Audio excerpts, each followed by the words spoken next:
ஈரோடு மாவட்டம் பவானியில் கடந்த 9ஆம் தேதி மறைந்த திமுக நிர்வாகியின் இல்லத்திற்கு சென்ற துணை முதலமைச்சர் உதயநிதி ஸ்டாலின் குடும்பத்தினருக்கு ஆறுதல் கூறினார்.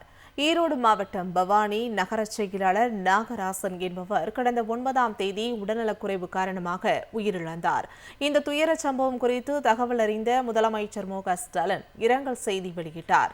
இந்த நிலையில் இன்று துணை முதலமைச்சர் உதயநிதி ஸ்டாலின் மறைந்த திமுக நிர்வாகி நாகராசன் வீட்டிற்கு சென்று உருவப்படத்திற்கு மலர் தூவி மரியாதை செலுத்தினார்.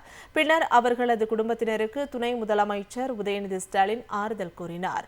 இந்த நிகழ்ச்சியில் அமைச்சர்கள் முத்துசாமி, மு.பே. சாமிநாதன், மாவட்ட செயலாளர்கள் தோப்பு வெங்கடாச்சலம், என். நல்லசிவம், சட்டமன்ற உறுப்பினர்கள் வி.சி. சந்திரகுமார், ஏ.ஜி.வ. வெங்கடாச்சலம் ஆகியோர் உடனிருந்தனர்.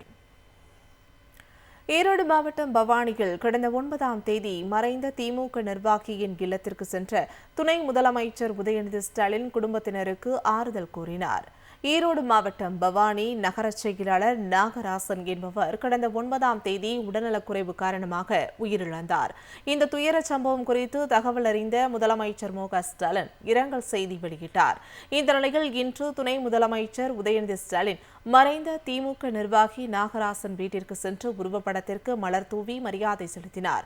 பின்னர் அவர்களது குடும்பத்தினருக்கு துணை முதலமைச்சர் உதயநிதி ஸ்டாலின் ஆறுதல் கூறினார். இந்த நிகழ்ச்சியில் அமைச்சர்கள் முத்துசாமி, மு.பே. சாமிநாதன், மாவட்ட செயலாளர்கள் தோப்பு வெங்கடாச்சலம், என். நல்லசிவம், சட்டமன்ற உறுப்பினர்கள் வி.சி. சந்திரகுமார், ஏ.ஜி.வ. வெங்கடாச்சலம் ஆகியோர் உடனிருந்தனர்.